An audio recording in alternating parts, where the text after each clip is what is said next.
Here at Maximus Security Services, our goal is to establish secure homes for our clients based on honesty, integrity, and fair pricing. Maximus Security Services specializes in home and business alarm repair services in the DFW Metroplex. Save up to 70% by repairing or updating your current system and avoid signing outrageous 3-year contracts with monthly payments that could cost up to $1,500.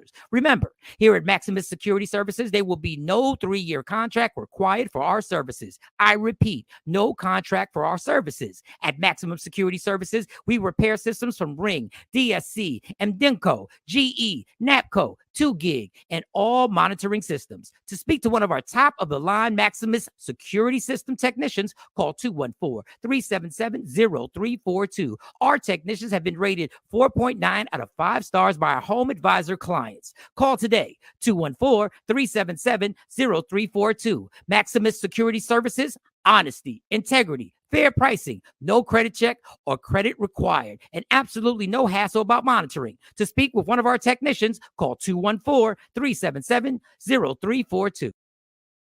I am Sabrina Lynn Brenham, and I'm a candidate for Dallas City Council District 8. I'm the #1 candidate, and I am place 1 on the ballot. My integrity, my loyalty, and my commitment would allow me to be the best Dallas City Council person in D8. Paid for by Sabrina Lynn Brenham Campaign. Party people, are you ready? If you missed your high school prom, you better not miss this. May 20th. Allure Gala. It's going to run it back one time. With a prom night at the warehouse in Fort Worth. For the DF Dub. Featuring live music by Soulful Sounds and the international go DJ Bilotti spinning. Get your tickets. And have your face in the place. Michael Shawn and the Takeover Legends. Where the truth hurts, but also makes you laugh. Baby, tap in. Tap, tap, tap in. Don't never stop if you want to be on top. Yeah. Low waist, fat, fat, baby, tap in. Oh, I'm going to tap in for sure. Tap, tap, tap in. Tick, tick, tick, tap, tick, tap, tap, tap, tick, tick, tick, tap. Good morning, ladies and gentlemen. It is a Tuesday. It's Michael Shawn and the Takeover Legends. Thank you for everybody who's joining us, everybody on deck, everybody. Ashley Newman has now gone on a consecutive winning streak of being the first person in the comments and on deck. Like before we even start the show, she's here. I was like, so shout to you. I think you've got like an 8-game winning streak. Shout to Afro Queen, shout to Kathy Black, shout to Trina, shout to everybody rocking with us. So much to talk about. Funny stuff, sad stuff, things that are going to infuriate you today. So just bear with us. We are the safe space of any space you can go to. We do not, we may not agree with what you say. What up, Stacey Mitchell? We may not agree with what you say. You think it's not agreeing? You think it's Stacey? Okay. No. Sorry, Stacey. Your name just popped up in front of me. My bad, Stacey. But we may not agree, but this is a safe space. This is why people have come up to me at my job and said, listen, customers who I let know about the show. They were like, oh man, I would really like to, see the show. I said, okay. Oh. Let's be clear. Yeah, you don't mix those worlds. It's Media. I don't give a fuck. It's Media Rule 360 TV on YouTube. It's 6 a.m. starts Central Standard Time, starts 7 a.m. on the East Coast. West Coast, we don't even know. 3, 4, 5 hours ahead. I don't know. But don't come up here getting sensitive records. Don't come up here getting censorship records. Don't come up here and thinking you're going to be DJ Cancel-Lot. It's not going to happen. We let people say what they want to say on these comments, how they want to say it. Now, we have, we do have one viewer named Richard who sometimes I just read his comments to myself and I just let it sit there because we just don't know where Richard's going. Never know. I may sound like the pervert when I read one of Richard's comments, so we got to pause. All right. So let's get to it. Shawnee Scott, how was your night last night? Real quick, I got a shout out to Ashley. Ashley, I got your message. But I need you to just send me your shirt size and then I can take care of that for you. And other than that, my night was what did I do last night? I worked. Nothing special happened. Clap it up for working. We always the benefit. We normally get benefited with that. So thank you, Shawnee Scott. I want to thank you and appreciate you for your work. I want to thank you and appreciate you for always doing everything. Sometimes I'll be on the phone with Shawnee while she's editing something, and I realize why editing isn't as fun as you may think it is. So congratulations. Editing ain't fun. I'm like, girl, I got this great idea. All we need is a clip, and then we need some thunder in the background. And then a tornado, a graphic of a tornado go. And then do the tornado alert. And then fade Mike in, and then we need you just to fade me in. And when I'm fading in, I want my face to like blink as I'm going. It's almost like my face is the warning. Blink, blink, blink, blink, blink. Yeah, blink, people always say it's real simple. I got this real simple. I'm like, no, it's not real simple. You can have it to me by the morning. You can have it by the morning. Have it by the morning, and at the end of it, you do it. At the end of it, I want a bomb to drop and the whole planet to shake. I got the bomb. You ain't got to put the bomb in. I'll play it.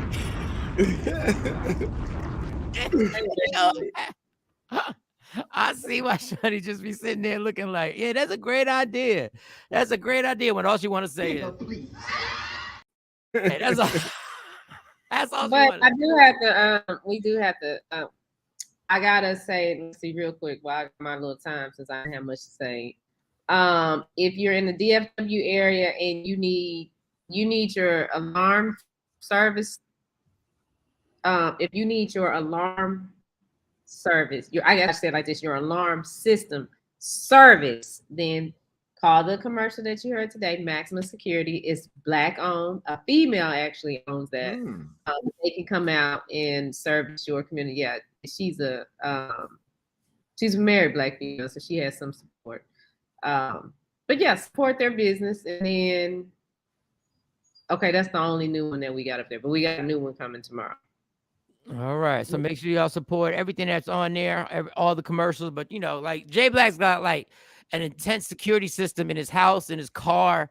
He's got it in the dog house for his dogs. He's got a security system that's linked to his mom's house. Like he's a monitor. He's a monitor master. So Jay Black would be the perfect person if he was in the area that he would need somebody to service the monitoring to make sure it keeps going. A lot of y'all have it too. And unfortunately, in 2023. You don't answer the door without knowing who's at your door, and you need to know who walks by your door. Shawnee's the queen of most media. Yes, I see you go back with her. I see you go back. So make sure you support. So Jay Black, what was that? I said, yeah, that's my girl right there. You've met Leslie before. Oh, what's up, girl? Good morning. Down Page said, Jay, you have been taking a lot of time off. Yeah, and actually, I need PTO. Oh, well, I'm glad you peeped that. I need tomorrow. Honestly, I need tomorrow and Friday too. I'll be busy outside of some of the stuff. Sometimes I'll be tied up in other stuff that I got to take care of, but nothing personal. But yeah, I definitely need tomorrow. I got to go to court tomorrow, but it ain't. It's a long story. But yeah, I'm gonna be in court tomorrow, raising my right hand high. All right. What I was about to say. Swearing to tell the whole truth and nothing but the truth. That damn hypocritical oath that you got to just say this. If you lie, you can go to we can put you in jail if you lie. Just say that. That's all. Just threaten us. I swear to tell the whole truth. Just say if you lie, you go to jail. Wait, Jay Black was fixing a camera when you had to run in with the ladder. Oh, were you fixing a camera when you had to run in with the ladder? Is that? Oh, I guess. Always. Damn, Sean Robinson, do you take notes? Like, do you put this shit in your? Shout to Sean Robinson. He be catching everything. He like Ashley. They be seeing everything. So what went on with you last night? What was good? Last night was good. What I do last night? I was tired last night. I didn't watch any TV. You know what? I watched a lot of news last night. I wanted to catch up on that story about that little kid in Kansas City. I did a lot of news last night before I went to sleep. I wanted to get caught up on my daily news, see what's going on in the world. I know a lot of people don't like CNN, but I like CNN. CNN give me some stuff that I need to know about. Break it down. So yeah, that was it. It was a lot of little TV news when I got in. Yeah, I was watching CNN. CNN, for those who don't know, CNN's been struggling with ratings. Really? Yeah, they've been struggling with ratings. This has been Why did they move Don Lemon and Chris Cuomo? They messed up when they started changing the lineup, moving people around. That's exactly right. They moved Don Lemon because they needed that morning show to compete. This is the facts. When it comes to Fox and CNN. Fox is more entertaining, and they know how to entertain. They actually have a late night talk show, like a Jimmy Fallon. They actually have a late night talk show, which I normally don't agree with the panelists, but it's entertaining. He's funny. The guy, I don't agree with him, but he's funny. The people that are on the show, Tucker Carlson? No, it's a late night show. It's after Tucker. It's after Tucker and Tucker Carlson. Carson, isn't it Carson Tucker? Carson, something like that. Yeah, Carson Tucker actually was on a podcast and might have been the most entertaining person I've ever seen when it comes to those stuffy dudes who just got to read like Wolf Blitzer. Like you never think of Wolf Blitzer ever saying anything fun. Now you got me fucking up. Is it Tucker Carlson or Carson? Yeah. But the dude, when he did an interview, was so real with the shit and was so real on how they get their stories. And I was like, wow, but anyway, bottom line is Fox knows how to entertain. Their coffee or whatever that thing is, they know how to entertain. CNN is so consumed with trying to disprove what Fox is saying, they forget that they have to also be entertaining. And Don Lemon, and unfortunately, news has to be entertaining. So your personalities not only have to run your agenda, but they have to entertain people at the same time. Chris Cuomo, you dummies, and this is why you guys in the Democratic Party, support the Democratic Party, fold so quickly. Y'all fold so quickly. Did Chris Cuomo do something that wasn't right? Yes. Yeah, he probably shouldn't have used his resources to help his brother. But most of us would have done it. Mm-hmm. Facts. So you switched them off because you fold like lawn chairs under pressure. You always do. Democrats, but Lady Q said it all the time. And I don't even believe y'all are lesser two evils no more. I don't even believe that shit. But anyway, Cuomo's on though. He's just on another network. Exactly. Because somebody's gonna hire him, dummies. Yeah. Like you had a plug. You had somebody who was plugged into things that the normal news anchor or news lead doesn't have. He's plugged. He's going to get information that other people ain't going to get just because his brother is plugged, just because his dad was a legendary mayor in New York City. But he was entertaining too. And a governor, like, dog. And then you took Don Lemon. I hate when y'all do this, and radio does this all the time. You take somebody who's winning at a certain time slot or doing well, and you say, hey, come save this time slot. Then all you do when that person doesn't seem to make the change that you wanted them to make, now what you have is 2 time slots that are fucked up. That's all. Now you got 2 time slots that are messed up. Happens all the time in the radio. Yeah, bring your night crew, your 10 o'clock crew to watch you at night. Bring them in the morning. Yeah. Be very careful, people. Be very careful. All you radio personalities. Be very careful when they try and give you the promotion to the morning show. Because remember, if you're killing it in the afternoons or you're killing it at night and you got yourself a set crowd and they know you and they rock with you and they tune in exactly when you get on, they know your segments, they know your lingo, they know your inside jokes. Be very careful when they promote you to the morning show. Because if the morning show doesn't work, they're not sending you back to your original slot. Yeah, you're right. They're not sending you back to your original slot. Preach past the mic. You getting fired. CNN was brought by a Republican, and they are purposely ruining the network to slowly change it over. Well, I'd have to research that, and even if it was bought by a Republican, they want to win, they want to make money. But I don't know. I don't know. Now you know that secret agenda. Them Republicans, they long term. They plan out. They all right. 2 years from now, this will be the takeover. So once again, where is your team? The people that you ride for, the Democrats, where are they? Why are you not saying that and exposing that? Y'all don't want confrontation like that. People passed about WIP's new lineup. Well, you know, for those who don't know, in Dallas Fort Worth, WIP is a legendary sports station in Philadelphia, and Angelo Cataldi, after being there for like 30-40 years and making millions and millions of dollars and getting divorces that got public and marrying new and rocking out and retired, so they had to make a whole change. I actually like the morning show, but I get it. It takes time for things to adjust. Enough about radio. Don Lemon is about to get the boot again because he doesn't know how to shut the fuck up at times. Well, they should have kept his ass where they needed him. They had the perfect lineup, and y'all, what y'all needed to do is figure out what you wanted to do. And this whole, let me tell you, one more thing about CNN. This whole plan that you're gonna pay Gayle King a gang of money to do a show with stupid ass Charles Barkley. This is the stupidity that I'm talking about. Gayle King and Charles Barkley? Yes, they're gonna have a show on CNN. Not interesting. Gayle King. She's good at CBS. They don't match. They don't, but that's what they wanted to have the controversy of this is white folks. These are white folks. We want to have the controversy of two different worlds. We want to have the intellectual Gayle King and the rude and he's so controversial. Listen, Charles Barkley is just stupid. That's how you really feel? Tell us. He's not controversial. When he analyzes a basketball game, he's just stupid.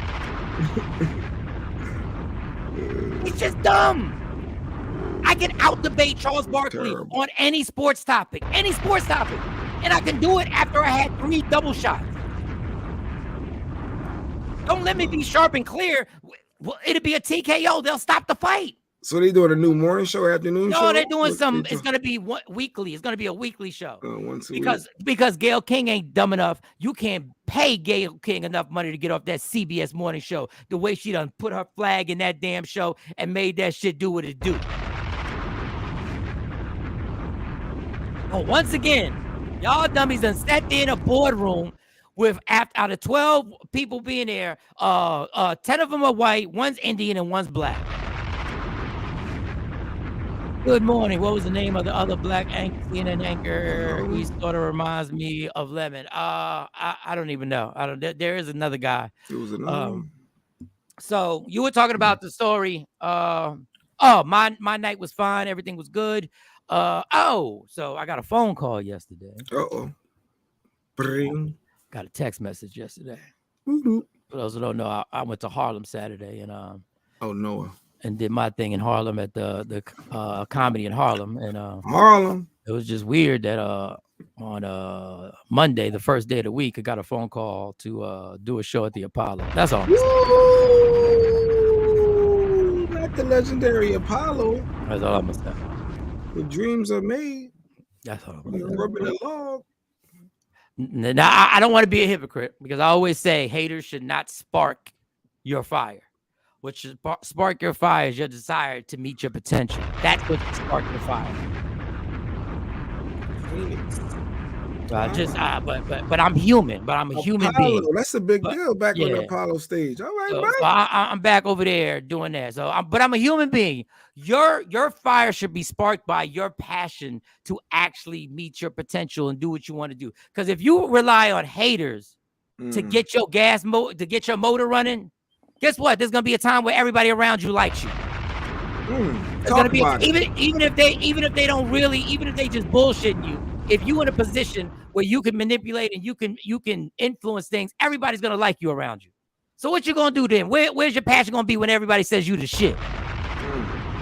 When you rely on haters to get you going, what are you gonna do when everybody agrees you're the shit? But hey, they say haters should be your motivator. That's what they say. So I don't believe in that, but I'm human and I will fall for it. I do. Listen, y'all know I'm imperfect. I'm far from it. But a lot of y'all was talking a lot of shit.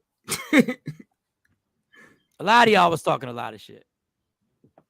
That's all I'm gonna say. A lot of y'all was talking a lot of shit when I was in my dark time. A lot of y'all had some sidebar shit to say. Now y'all don't know I knew about it because y'all fucking pussies and y'all say it to other people. And y'all have your little conversations of how Mike Shawn was drunk over here and they booed him over here and then he went over here and then I know, bitch. Some of y'all motherfuckers was saying it, and y'all the people I put on the fucking stage. Leave it. I'm just gonna leave. Some of y'all motherfuckers who talk the most shit are the people I put on the stage. Just be clear. The rain is coming. The rain is coming. The only person who beats Michael Shawn is motherfucking Michael Shawn. Sober Mike is a. Let's be clear. Kills it. Let's be clear. When you see me walk in the room, there's a whole different swag when I walk into a fucking room nowadays. I ain't cocky. I'm as quiet as ever. Let me grab that motherfucking microphone. And then I want you, when you see the teardown happen, when you see it happen, this ain't about me trying to outdo other comedians. I'm not trying to outdo anybody. But when you see the teardown happen, when you see it happen, I need you to go run tell that shit. No, they're not gonna tell that. They're not gonna say Mike came in and they carried him off the stage. I want that energy on you having a story to tell at the bar. You having a story to tell at the bar, at the comedy club, when you at the Improv and you sitting there. I want you to have that energy and be like, yo, you'll never believe what I just saw. What I want. Yeah, standing ovation. That's it. That's it. I'm not saying I'm the best at nobody. I'm not saying I'm better than nobody. I'm just saying when it comes to doing me, when I'm the best at doing me, that's all I want to do. Be the best at doing me. That's it. And I'm gonna end it like that. That's dope. When you do get them standing O's, I be feel like it'd be me when you come off stage and they be chat like, yeah, that's me. I do, Shawnee. Yeah. When he smashed like, I'm like, yeah, that was me. I feel like, no, yeah, you're right. Don't let them haters get you like that. You got to inspire yourself. You have to meet our job is to meet our full potential. It's disrespectful, and I've been disrespectful to my talent not to be my potential, and that's what we're gonna do here at Media Room 360 on YouTube. Michael Shawn and the Takeover Level. That's what we're gonna do. Apollo stage, we coming. You see, I say we shining. We coming, Apollo. No, I already told Tony, everybody, we coming. We coming. Yeah. We doing a re-prom. And the damn irony in that, we doing a re-prom for people who get to rewrite their history at the prom. And I just got a shout to rewrite my history at the Apollo. You already won, bro. Thank you, Don Page. All right, so from one thing to another. All right, the young man, you've heard the story, was sent to go pick up his brother. And he knocked on the wrong door because I don't know how I would feel I was a parent if I knew if I gave the wrong. The number of the address was correct. This is a difference in the street. No, I said I don't know how I would feel so guilty if I gave the address to one of my kids, and this happened because I gave the wrong address. Nah, you can't. No, I would feel destroyed. Like I would literally be in a dark room crying, like, how could I fucking do that? That doesn't excuse that. My guilt would be, but that's just because we parents. I would feel so bad that this animal who did this so now they got the mugshot of it's not even a mugshot. Ain't even a fucking mugshot, dog. It's so fucking hilarious. Oh, yeah. Of the 80-year-old who actually, after he rang the wrong doorbell, twice shot. And I'm thank you for DL Hughley pointing it out, right? Thank you for DL Hughley pointing this out. He's 80-something years old, right? So this is the picture y'all find, the one with the bib, right? To make him already seem incompetent. To make him already seem like he was just nervous and didn't know what to make him already seem. Well, he's harmless. This man didn't know what he was doing. He just saw a stranger at his door. He saw a stranger at his door and they rang twice. And the second one, he was fearful. You motherfuckers already know. When you show that, ironically, they finally showed a decent photo of the victim.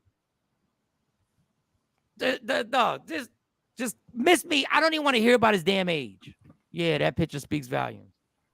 I want the menacing picture. I know you can find a menacing picture of that dude. I would destroy the old man who did it. And the crazy thing about this, and that young man's strength, the fact that he's fighting back and that he survived, the will that young man has, like he has dementia. Exactly, Stacey Mitchell. Exactly. Like somebody has to feed him. Like When somebody I has saw to him, pick up. I immediately thought racist. I said, "Oh yeah, he racist." You look crazy to me. That's I why, was like, That's he exactly. dropped up. No, That's not crazy, like woo, but he looked like if my car stopped in his neighborhood, I wouldn't want to go ask that person for help. That ain't the person I'm gonna say, sir, I need some Yeah, help so to. my man, Playboy, You know, can you look give me? like- I need Yeah, Playboy. he You got some don't jumper look cables. like that's gonna be trying to help me. He Got would some send the cables, lynch all right. mob. I feel like he looked like the type that would send the lynch mob after me, and that's why I say I'd rather break down in the hood than over there with them. Cause nah. Yeah, I'm trying to get Give me the pictures. big that black dude Oh, any little day. Ralph. I gotta talk to him. But that man right there, nah, he looked. He I'm looks trying like to that. find. I'm trying to find pictures on my own of this guy. I should have done that earlier because the only picture we got, he got a fucking bib on, like somebody is fucking feeding him oatmeal. Where does he have a bib on? I don't see. I just see the I discoloration. thought it was a of the Sherlin. sweat. Yeah, I thought it was a coat at That's first. I his said, shirt. yeah, Look at the bib. Look at it. It looks like a bib. See how you can see his sleeve to the right? Like it's a towel that they put around you when they about to feed him. I see. yeah, yeah, when you said it, and then I saw it. Yeah, I didn't. Y'all slick as hell. I'm gonna Nah, find a picture. he looked like he say nigga about 50 times a day. So understand, people, with all the stuff that's going on in this world, and it's a lot, and this is why having too much information sometimes wears people down. They're trying to they have the GoFundMe, which they're trying to reach $2 million, $2.5 million. He had he was at 2.5 yesterday. 2.5. So, which is amazing. and that money needs to be for all the resources that these lawyers are going to need to actually nail this dude to the fucking coffin and get him in jail. They're going to need all the resources to fight this in Kansas City. They're going to need everything because jury selection is going to be crucial in this. If it's a jury, I don't know if it's just a judge deciding this or it's going to be a jury. I don't know.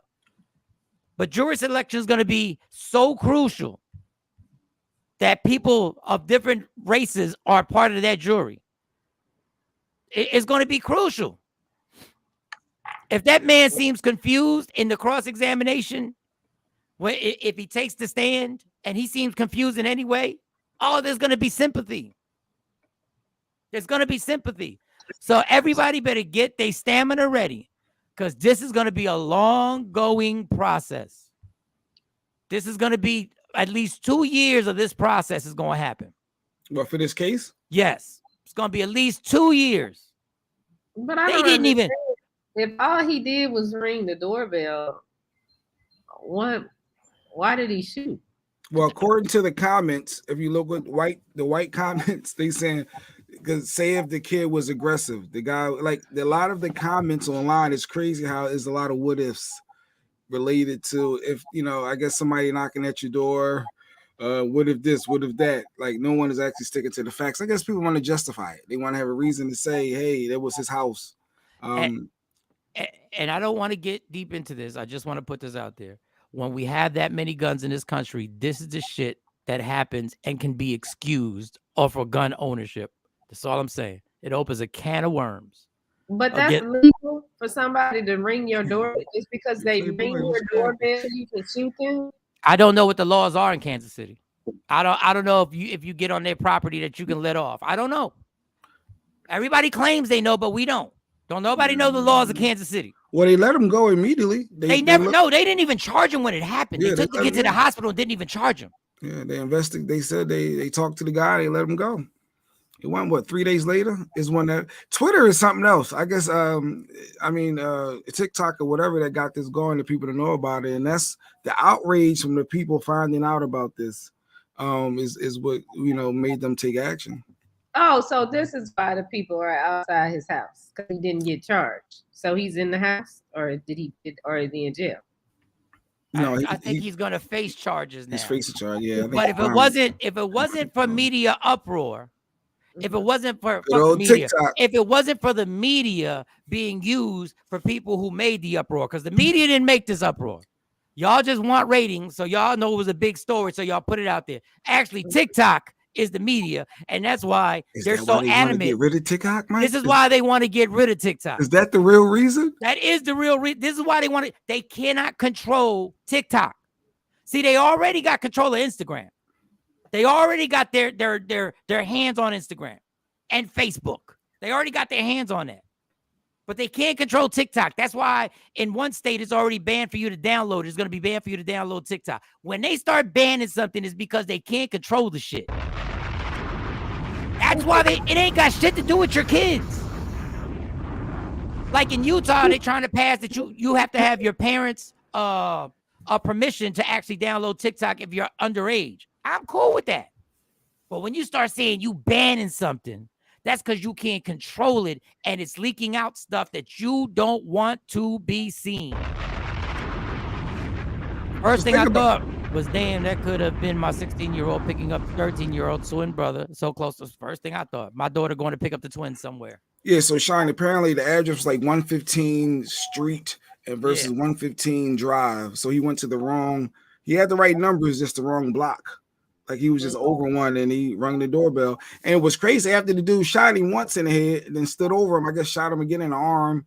He got up. I don't know how this little brother at 16 popped twice, got up and went to 3 other houses before somebody helped him.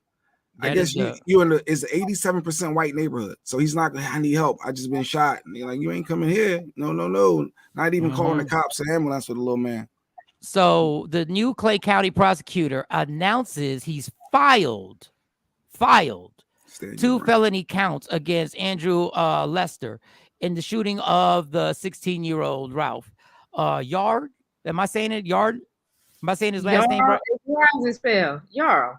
Y-A-R-L. Yarl. Assault in the first degree, armed criminal action. A warrant has been issued for Lester's arrest. So this is a minute after it happened. A warrant's out for his arrest. Trust me, y'all. I don't want to sound typical. Trust me, if the races were reversed and the white kid, there was a white kid at the door who rang the doorbell twice and a black guy shot. I'm just saying, I know that's basic skills, but that is just what it is. The folks are claiming, what was that? Here we go with the speed racing. The folks are claiming that the white folks. The white folks are claiming the Castle Doctrine and stand your ground laws. Of course they are. Of course they are. That's for your front door though. So I saw Ben Crump, because him and Lee Meredith are handling the case now. He says, so if a UPS driver or FedEx, Amazon, whatever, just ring your doorbell to drop your package off, they could be shot just because they black. You know what they're gonna say? They got a uniform on. They're identifying themselves. They're saying, I'm here to drop off a package and all this other stuff and all the other bullshit comes along with it. I'm just gonna tell everybody, you better have stamina. Yet in Utah, they pass laws that 13-year-olds can get married. Of course. Married the to pedophilia is ridiculous. And we have the alleged guest list of people who visited Jeffrey Epstein's island. And it includes every one of your favorite celebrities and politicians. And that ain't even the client list, allegedly. That ain't even the clients. Those are the visitors who stop by over there to see what's popping at the Epstein Island. But we won't get into that. We'll stay focused on this. So, yeah, they filed. So the stand your ground thing, once again, I'm just going to say it quickly. When everybody's got a gun, this is the shit that goes on, and this is what people can get away with by manipulating a law, because everybody needs a fucking gun in this country. That's all I'm saying. You still got to prove that it was like you felt scared, because when you come out your house, well, he shot from the inside the house, and then you come out, like, how were you scared for your life? Because he's 80 years old and he's incompetent. He's 80 years old. He's 80-something years old, and they're gonna ride that age till the wheels fall off, and they're gonna try and get sympathy, and he'll get some type of lenient sentence. You better have your stamina ready. They said already, the detective already said race played a part. Like they already said this. Yes, they made it very clear. Race played a part. I'm glad I'm glad, and I'm happy that detective said that. But when it gets to court and the cross-examination comes, things change. That statement that detective made was not under oath. And when that cross-examination comes and they start hitting him with this and hitting him that, Did the old man feel that there was a stranger at his door? Yes. Did he know the stranger? No. Did he feel threatened? Yes. Was he scared? Yes. So he felt like he was trying to break in? No. How can you? But you see the thing, you can't say he's going to say no. You can't say he's going to say. I'm just saying all that money. Ashley Slade, the article said he beeped the horn twice in the driveway, then got out and knocked on the door to ring them. So how am I trying to rob you and break in? Beep, beep. Like, I'm waiting for y'all to come on out. Oh, y'all ain't coming. Let me ring this bell. Like, if that's like, how's that a stand your ground? Like, I don't get a defense at all. I want to know when y'all gonna stop thinking common sense rules in court. That's all I want to know. Bomb to that. Yeah. I just want to know. So just make sure that we don't get distracted by Black China being a born again Christian. What? I know, I get it. Don't get distracted when they start pushing these other stories. Diddy was doing this and with Diddy and Usher. Don't get distracted. You said about Black Angela. Don't get distracted, y'all. Don't get distracted that Russell Westbrook almost got into a fight with a fan at the game when he was coming at his neck in a VIP suite when he was going back on the court. Trina said they better charge him correctly if they don't want another outcome like George Floyd. You saw the white people at his house? White people rally behind and this is what I want. This is what I want. I want people to understand that this is just a murder of a young man. Well, that's what I want. No, he recovered. Well, this attempted murder of a young man. This is just an attempted murder of a young man. That's what this was. This was, in my opinion, an old racist who said, I finally got my chance to do it. Bullet, boom, boom, boom. Yesterday in upstate New York, Kaylin Gillens shot and killed by homeowner for pulling in the wrong driveway. So I'm not going to get stuck on this gun thing. I'm not going to get this. I'm not going to get stuck. Boy both said it. Yeah. I'm not going to get stuck on this. I'm just saying when the guns started flowing in this country, it never benefits us. Ain't it deeper than that though? Ain't it the racial tone? Ain't it this race war that feel like is on the way? So if there's a race war and you allow more guns, it's the fear of the race. Is the fear of like I see little pictures of little kids when they're young and like when do I become a threat? Like when you see a little kid and when you're born. When you're born. When you're a baby, you're not a threat. When you that 5-year-old, you're not a threat. Is at some point when you're 10, is it 13? Is it at some point you look like when you are 5, you're a young threat. Black person. It's just period. This is where you gotta look. When you're 5, you're a threat. That's why they don't want you to be educated correctly. When you're 5, you're a threat. That's why they want to take African American studies out. When you're 5, you're a threat. They don't want these kids to get educated. It starts from the beginning. You're a threat. From the day one, you're a threat. They don't want us procreate. They don't want us creating. Like they want the medical issues that like young women are having, like them getting young women to do hysterectomy. You get hysterectomy, you can't have a child. And it didn't make sense to me because they kept doing me like that. Like, you want to go on that? No, I don't want to do that. I'm good. So just the thought of another Black person being born is a problem. That's why they ain't tripping so much on these interracial, these mixed babies. No, and Shawnee is absolutely right. You know why they're fighting so furiously to ban abortions? Because white people are being outnumbered.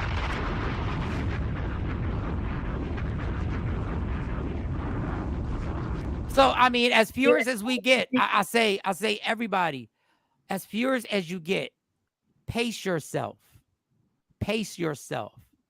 Because what happens is the enormous outrage happens in the beginning, and what they do is they play the long game. They stretch this thing out, and more bullshit gets in your life, and more stuff comes up. And you're a threat after the third grade. When are you a threat? Like at what age? When is it? What's the age? It's something. It is a shift, Mike. Like even when my little cousin got hit, and they had him on life support, unfortunately, his parents had him signed up as a donor. And he was in a coma, but if you like all of his bodily fluids and everything were normal. They weren't dark and, they weren't showing signs of no life.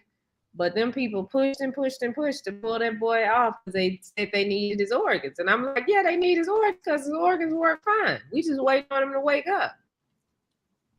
Say they want to end that abortion. Man, listen, they got because then I just go off on this other shit. Then you got Gabrielle Union trying to run the what the fuck ever, man. PE said it best. Fear of a black planet. Good morning, Michael Shawn. Good morning, Tam. Pace yourself and understand this is going to be a long journey for people to put pressure. And the thing that happens is that, like two of our people just said, another young black person just got killed on somebody's grounds in upstate New York, a 20-year-old. Drove in the wrong driveway. Black man got killed for jogging in the wrong neighborhood. But there's a bigger thing that we can't go through every issue right now. We got a whole show to do. I'm not saying what we're doing is more important than that. It's not. But pace yourself. If you got $5 to donate, $5. Don't think that's too little. $5. Put it in there. You got $1. Put it in there. Mm-hmm. Don't buy that cup of coffee. Put it in there.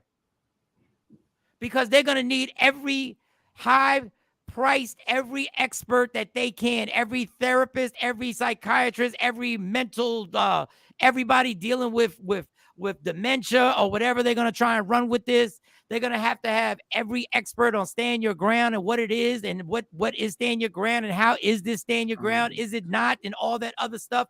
And once again, and I'm saying this to y'all, when we try and duck jury duty, fuck the whole, people say you got to vote and all that. Okay, that's a whole different story. I got a different philosophy on that. When you duck jury duty, what you're ducking is your face to be in a jury if somebody who looks like you has to go to court. Hey, I feel attacked. Wait a minute. I just did duck jury. Hold on, Mike. What are you talking about? But see, that's the thing. That's us. That's where this whole thing goes. The system is not going to. I guess a lot of the thought process. Why go to jury duty? It ain't going to work out in the favor. Like I don't know. It just feels like a lot of people are frustrated. But guess what? When OJ and his super team, they knew how important that jury duty was. And they knew how important jury duty, Jay. Just so you know, the 20-year-old one. Oh, the 20-year-old one was white. Well, once again, I said when you open the doors of everybody, or was it a black person that shot the 20-year-old white? Well, we'll have to research that. Yeah. But once you have guns this freely out here, remember, a mistake with a gun can be permanent. A mistake with a gun, I repeat, can be permanent. So it goes back to training and anger management, and because you can own a gun, but I guess you're not teaching them the skills. Why are you squeezing first? You didn't even evaluate. You didn't even, I guess people don't want to have a chance to react. They just assuming the worst and shoot. Well, they don't want them background checks. Now they don't want none of that. You go and get a gun. That's what I didn't understand. Yeah, so how can you stand your ground when you beep the horn like Ashley said, beep beep, I'm outside. Where y'all at? Oh, y'all taking all long, Negroes. Let me go up here ringing this bell, yo, and you ring the bell. So how's that stand your ground? Yeah, I don't get the defense either. Stand your ground is all you got to do is fear. All you got to do is fear.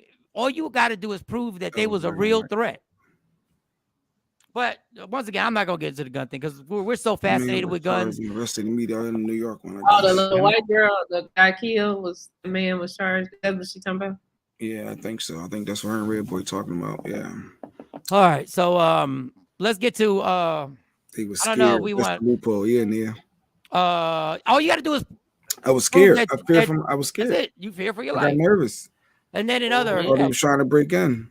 In other, that's all we got to say. Is I was scared. I was scared. Work everywhere.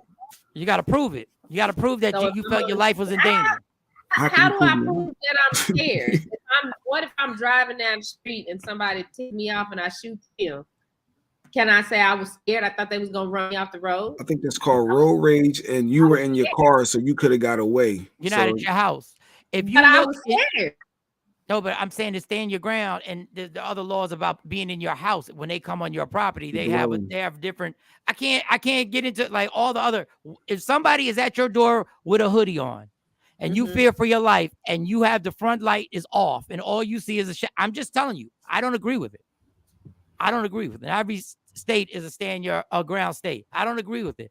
But if you can prove, and your lawyers can prove, that you were in fear, that you thought this was a threat, that you thought this was a predator that was coming to get in your house, we all know that killers always ring the doorbell. That's what they first. do. They go, boop, boop. I'm here to kill you. Well, we laugh.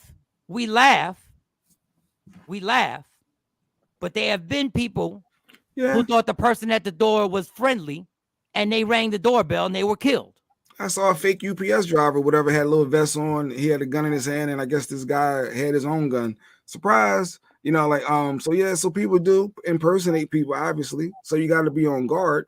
But I don't know if pulling the trigger immediately, you ain't even say, yo, who you here for? You ain't even evaluate. You ain't investigate. Well, I don't know if that happened or not. I don't know the details of what happened. No, they said as soon as he rang the bell, the dude started shooting.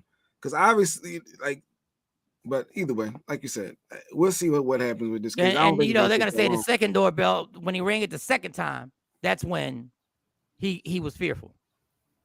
I mean, there's a whole bunch of shit. I'm just saying. All I'm saying is get ready, because this is gonna be a long, convenient loophole, long situation that's gonna go on. Use our energy. If he was scared, why open the door and not call the cops after you shoot them? Okay, Lady Q, you are right. Lady Q woke up inspired. But this is the problem with fucking guns. People who have guns believe they can protect themselves and they don't need to call the cops. That's one of the problems of the mentality of having a gun. This is why when people are allowed to carry guns, they do not think about leaving. They do not think about leaving a confrontation as fast as they did when they didn't have a gun, because they feel some type of protection. So instead of leaving something, they think, okay, I ain't leaving nowhere. That's all. Listen, there's more dynamics to it. It's not that black and white. It's not that simple. All I'm saying is people are emboldened, and they're not quick enough to just say, I'm calling the cops. Why? Because I ain't got shit. Because why do people get guns? To protect their homes. Because they're worried about how long it's going to take for the cops to get there. Well, by the time the cop get here, I could be this, I could be that, I could be this. But that's a whole nother story.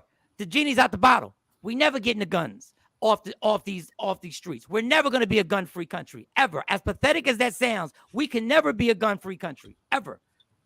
For multiple reasons. Besides the fact that it's $1 trillion business, and the people, not even the NRA, the people that run the NRA are bigger than the NRA, ain't going to never let guns go away. That's what we do. That's what we love. We don't even understand when a country says they were 2 shootings in a year. We don't even get that. We think they lying. I hope they are someone in the neighborhood has a doorbell camera video so we can see with our own eyes. You think they giving it up? They 80% white. They didn't even help him the 3 doors he had to knock on to get help. You think they're going to give up their cameras? At a certain point, this ring footage is going to get leaked. At a certain point, it'll get leaked. Everything. The cops can just subpoena it. Everything. But if they delete it, how fast? They You can call Ring. They can call Ring. Ring got everything. Yeah, they can delete it off their little app, but Ring got it. That's another thing, y'all. Don't think Ring got all the information that's going on in your house when you're protecting yourself. Just understand that. They got every piece of footage that goes in your house. Everything. Lady Q, I own a gun and won't carry it because I haven't been to the range enough to feel confident using it. And Lady Q, well, and you know what? That is the responsible thing of an intelligent human being, knowing the last thing you want to do is take a gun with you when you don't really feel comfortable using it, because next thing you know, you just shut yourself. Ask Plexico Burris of the New York Giants. How did he do that, though? Wow. He did it. And it just went off. Because he had sweatpants on, because allegedly his woman was at the Copa with some dude and he brought the gun. And then when he got there to place, the club had a gun check and the person wasn't at the gun check. So the gun slipped off his sweatpants down his leg when he was in front of the elevator and he shot himself. And the actual club. He was trying to grab it and he shot himself? Yeah, he was trying to grab it, it fell, and he was trying to catch it, and he shot himself. And he shot the hole in the shot a hole in the wall by the elevator. And just funny side note that when you perform at the club, they will show you the hole in the wall. They're like, "This is where Plexico Burris put the bullet in the wall." I was taken. I was shown the hole in the wall. I'll let you read through these comments before we. It is almost necessary to have cameras to protect you. Yes, I think I agree with you. And other persons, even at home, how the hell are you scared in your own home? Well, cameras is good, people. They're going to tell you he's 86. If somebody knocks on this door at my mom's house at night, once again, people, I'm just putting this out there. I'm on the same side. We're all on the same side. Somebody knocks on this door and I'm not here. My mom is scared if they knock on the door and it's nighttime. My mom is going to be scared. My mom's going to be scared. And if I'm here, my mom's not going to answer the door. She's going to yell for me to come answer the door. So that's not that difficult a thing not that difficult. Once they bring up the stats on how many burglaries happened or started with a ring at the doorbell, I'm just telling you, this ain't a simple case to win. Stop thinking with your common sense and understand this ain't an easy case to win. This is actually a very difficult case to win, I meant to say. He's in his home. He's scared. This ain't easy, y'all. This ain't easy. Mental evaluation has not been a requirement to carry. No. Will continue to be issues here. Yes. Because school shootings that have happened, the guns have been purchased legally. Legally. Around the corner, my alcoholic ass around the corner from my apartment in Texas. I walked into the store just to be nosy. All I needed to show was my driver's license, and my alcoholic ass could have gotten the gun. As many as I wanted. That's what you want, Mr. Alcoholic, getting into an argument with somebody. And I got the hammer in the car. Yeah, that's what we want.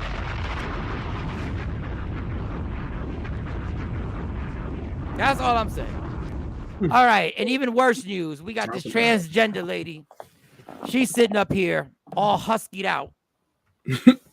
It's 2 minutes after 8 on the East Coast, 2 minutes after 7 Central Standard Time, and it's way early on the West Coast. So she stands in front of a board. Now, after she says this long soliloquy, basically what she's saying is that a teacher has the right to tell your child to change genders and advise them not to tell you, the parent. Is that what she's saying? Yes. Or that's what got a clip or something? Yes. And now she's going to give you this long thing about how parents don't trust their kids when they tell them they want to change genders. Now I want you to pay close attention because I had to dig deep because she avoided me. So go ahead. She confused me and I was like, well, are you in favor of teachers lying? That's why it's confusing. Yeah. Put Randy. Here he go. You ready? Go, Randy Man, Macho Savage. Rest in peace. He, she, they, them, whatever. I am a boyfriend to a... Man, I got to say this because I didn't even notice this. And I'm started over. This joke is so fat. It looked like he got titties for real. My bad. Okay. I'm a proud he, she, they, them, whatever.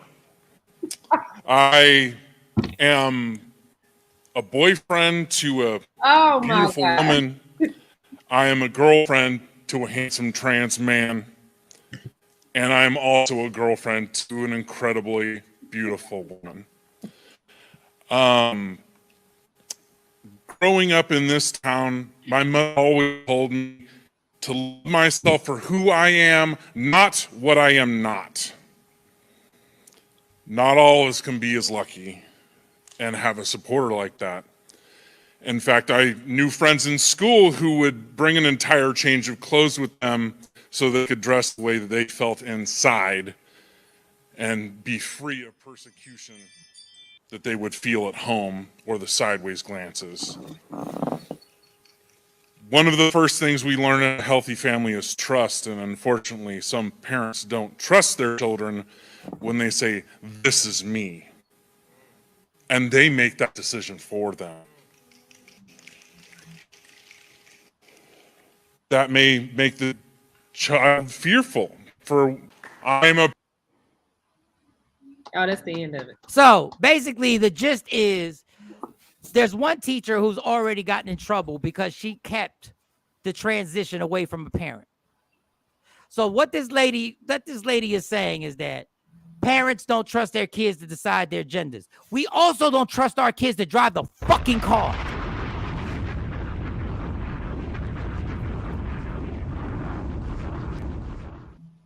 But who in the hell decided that you think you got the goddamn right to step in between me and my child's relationship because you think I'm not trusting my kid. I don't trust my kid's opinion. Like, who in the hell are you? This is what I'm talking about, your fucking agenda. You now want to step in and you want to decide when a parent should be informed about what their kid is doing. But if my kid goes and kills somebody, then I'm responsible. What? That's okay. I should know about that. I should have known what my kid was doing. But if they want to change and transition into another gender, they should just do it themselves and not go to their parents. Even though I'm responsible for everything in their life, whatever happens to them. If something happens in this house to one of my kids, you know who they investigate first? Me. The parent. But now you decide that you have the goddamn nerve to sit there and say, well, we can't trust, these parents don't trust their kids. How do you trust a 10-year-old? You have to guide and parent a 10-year-old. How can I parent a 10-year-old if you are interfering? You ain't even telling the kid to tell the parents. So if a kid got a coke problem at 12 or 13 or experimented with drugs, do you trust me enough that they should come to me? Or maybe I'll overreact and you think the way I'm going to handle it is going to be wrong and it's going to make it even worse. You get to decide that shit. You get to decide. You got the audacity to sit there and try and decide for a parent? This is what pisses me off. And then y'all say somebody's transphobic. No, I'm not fucking transphobic. I just know when somebody has stepped a line that they ain't got no business stepping. Oh, kids have brought a different change of clothes. Teenage girls have brought a different change of clothes for 50 years to wear stuff that they didn't want their parents to know they was wearing. Teenage girls have packed makeup and different clothes to wear stuff that they wanted to deceive their parents about what they were wearing. So what you're saying, oh, that's just them. They should be able to wear clothes that are inappropriate to their parents. Just don't tell. So what is the teacher? So that's a teacher and they're not telling the pronouns to the parents. So I'm confused. So when you're born, you're assigned a gender. So if you go to school and you say you want to be identified as something else, they're required to tell their parent when your kid's in school. I'm confused. I'm really. You don't have. That's the point. You're not. She wants it that you're not required to be told that they've made the transition in school. So if your son is being called she in school, you don't need to know about it. Basically, that's what she's saying. Oh. That's been going on for when Hillary Clinton was our first lady. She started this whole movement because she put into place the Child's Rights Act. So that's when they started taking rights away from parents to be able to do certain things in disciplining your child. And in schools, they, that first day, even at the elementary level, kindergarten, they had a little speech with kids and they say, what goes on in the classroom stays in the classroom. It's school districts that's been doing this.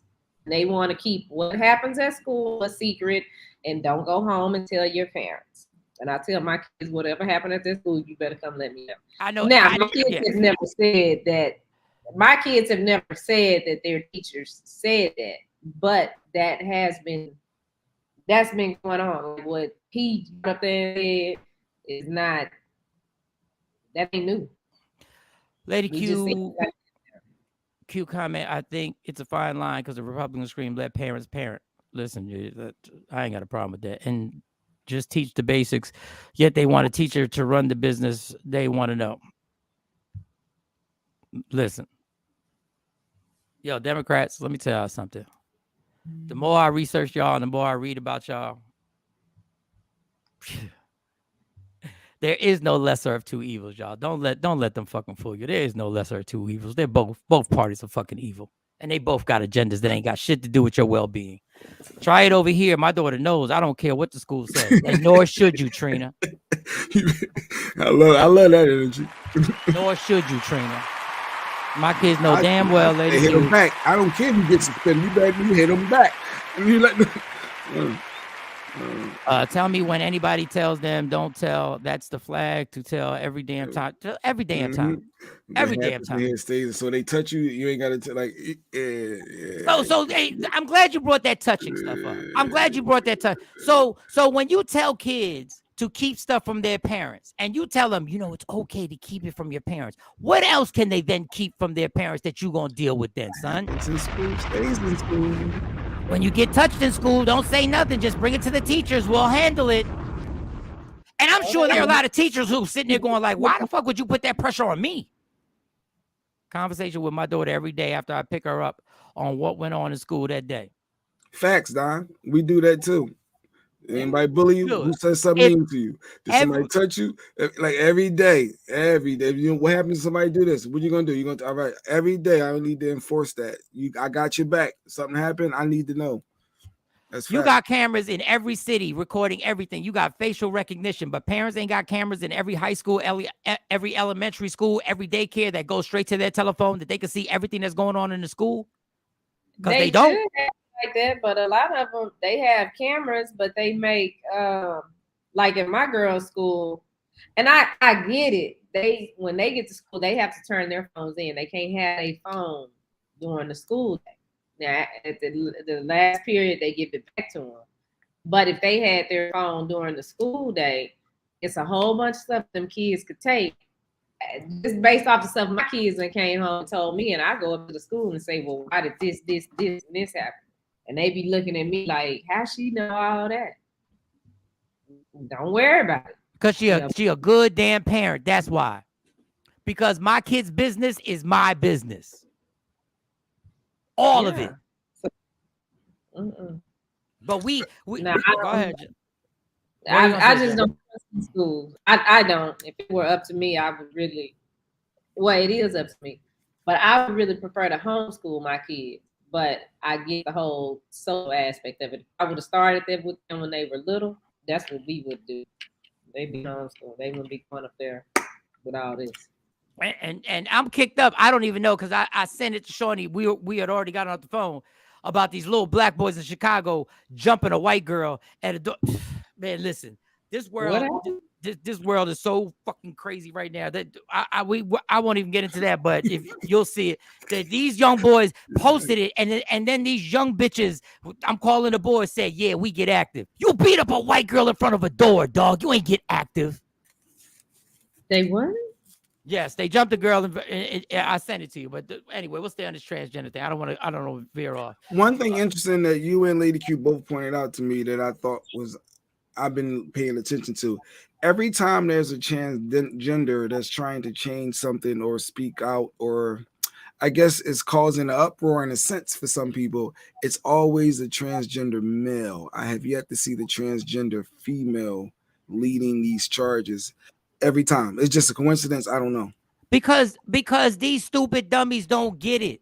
Y'all are still being run by men. They're just called transgender women now. That's what y'all don't get. Y'all want to fight this. Y'all still being run by men. They're just called transgender woman now. Sends the wrong message by withholding important information for parents. We have to pause on that yesterday because I have to do a homework check. Speaking of school, I gave everybody a homework assignment yesterday. I've created a new app. Don't bring up the danger because I know.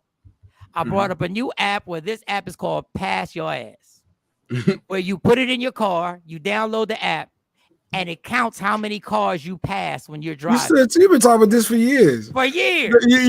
Go ahead. Yeah.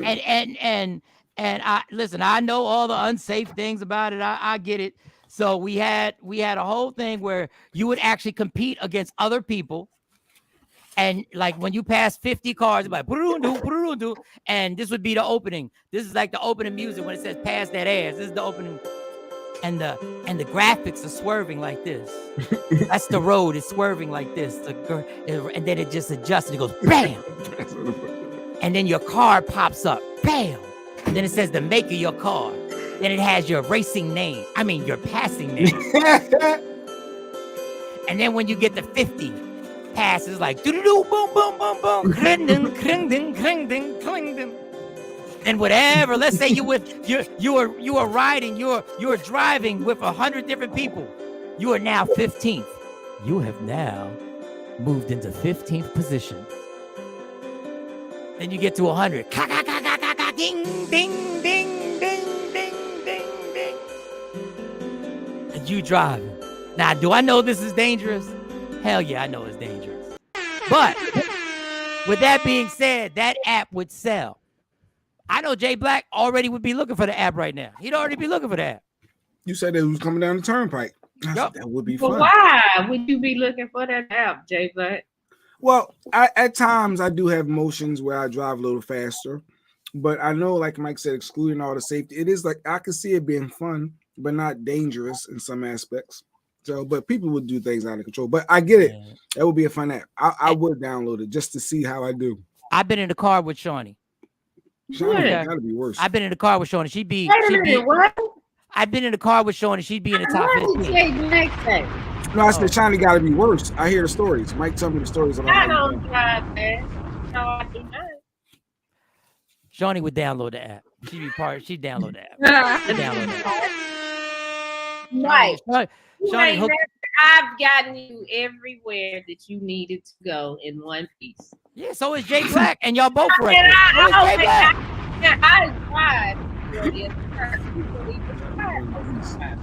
I've gotten myself. When I came up there, we went to New York. I drove. You ain't drive. Okay, so well, if that's the standard, I've gotten myself home pissy drunk every time. It don't matter if I get home in one piece. I'm just saying you would download the app, and you'd have a pretty good score. No, I would not. No, Shawnee, once we got in the car.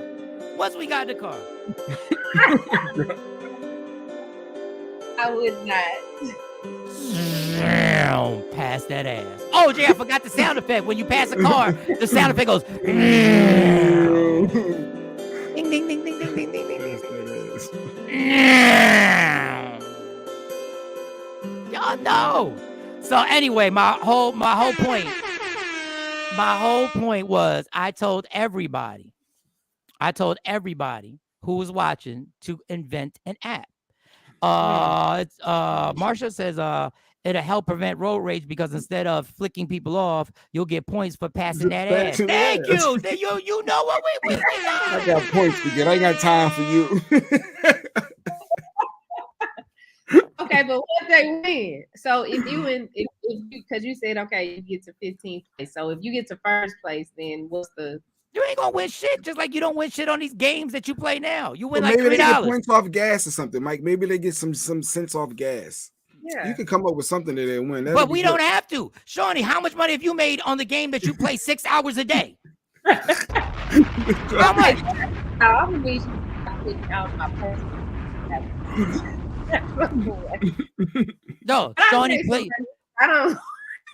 Jay, I watch her play the game because I can see the reflection in her glasses. She is not even looking at me on FaceTime. She's looking at the bottom of the screen, and the little game like.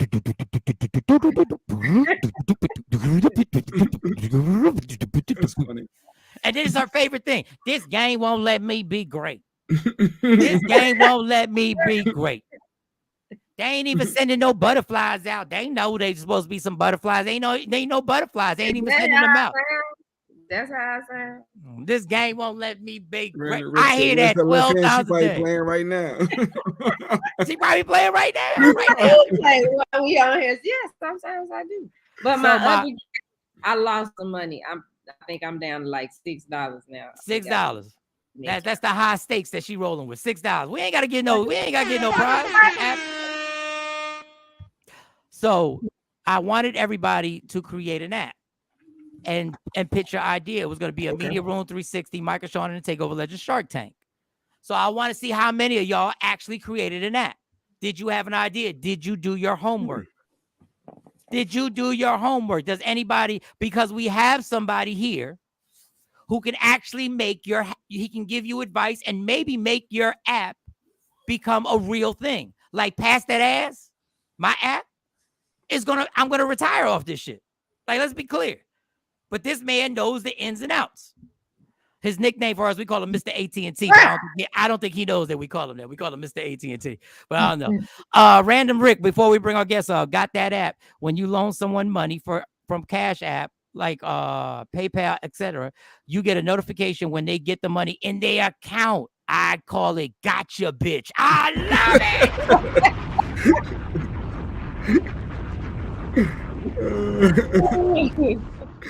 Hey, time to collect.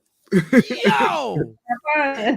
So if you ask me to borrow money, I get this app and I say, I will lend you the money, but you have to get on this app and you have to get down with this transfer and you got to put your information in.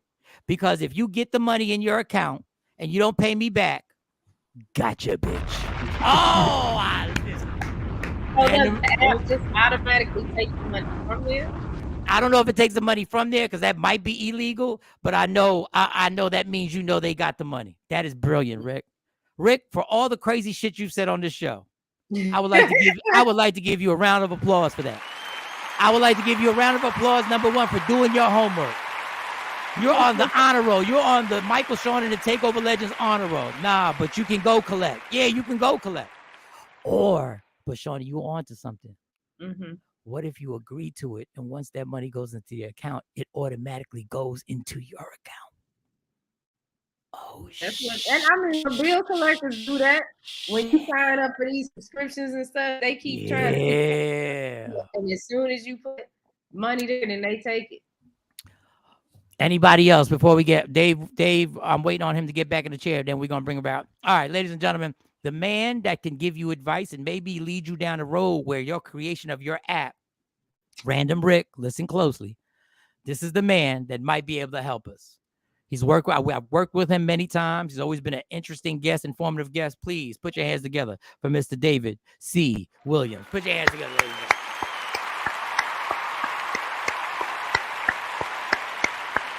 gentlemen. I don't know. Is he frozen? We might have to create an unfroze app that unfreezes people. I don't know. Dave, how you doing? Can you hear us? You good? I'm good. I can hear you. Can you hear me? Yeah, you're just freezing. You're doing your little frozen records right now. You're moving. I don't know. I don't know. You're doing this. I don't know. And then you're pausing. Then you're pausing. Then you're pausing. Then there you go. I think you're good. I think you got it now. I think you got it. Is it all better? Right, so Dave. Yeah, so Dave, in all honesty, first of all, thank you for taking time out because I know you're a super busy man. Super busy. And I don't just say that in jest because some people, we interview some people and I'll be like, thank you for joining us. I know you're super busy. And we know they ain't fucking super busy. Right? Man, you're hilarious, man. Oh my God, I'm listening to everything you're talking about the app. I'm like, I need a safe harbor statement so I don't get sued. Like, you got people ready to have road rage on the streets. Hilarious. So Dave, with the app, let's say just hypothetically speaking, when you create an idea for an app, because I've already probably made a vital mistake by making mine public. When you create an idea, what's the first step you should take when you have the idea? Don't tell anybody. Fuck. You said that. But I said that yesterday. I said keep it to yourself. Nah, I'm gonna tell everybody. I'm telling everybody.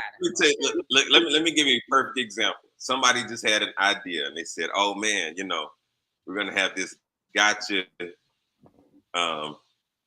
gotcha B. We got this app, and I'm gonna loan you some money. I'm gonna get my money back." There's actually an app.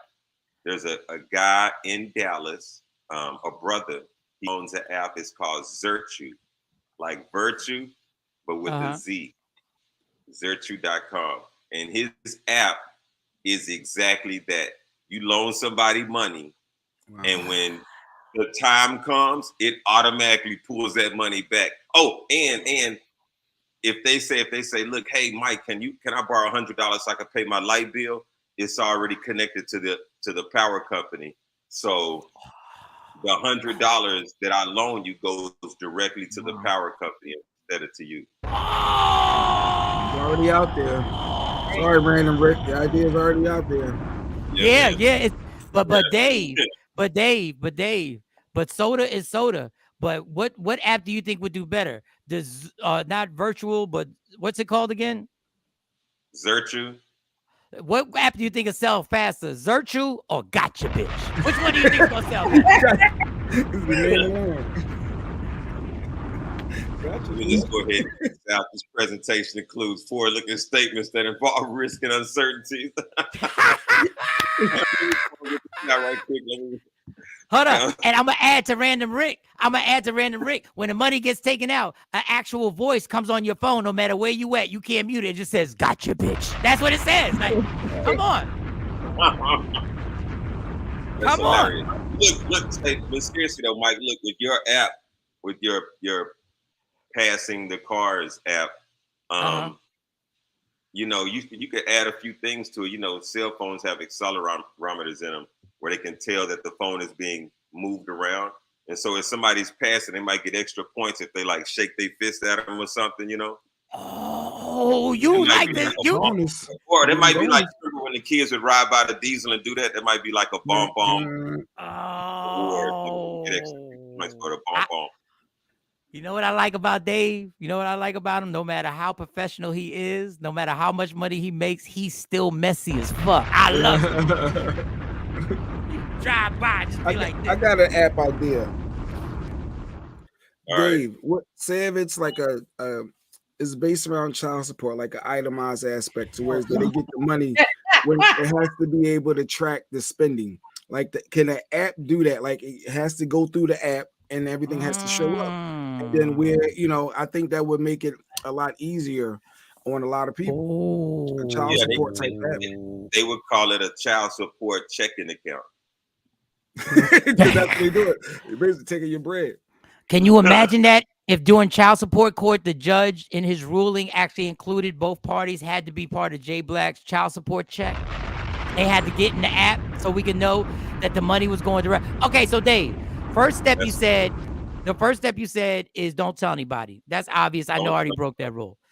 What's the second step? How do you get your idea in motion? Who do you go to? Do we call somebody like you, or who do we go to get the app in motion, the app idea?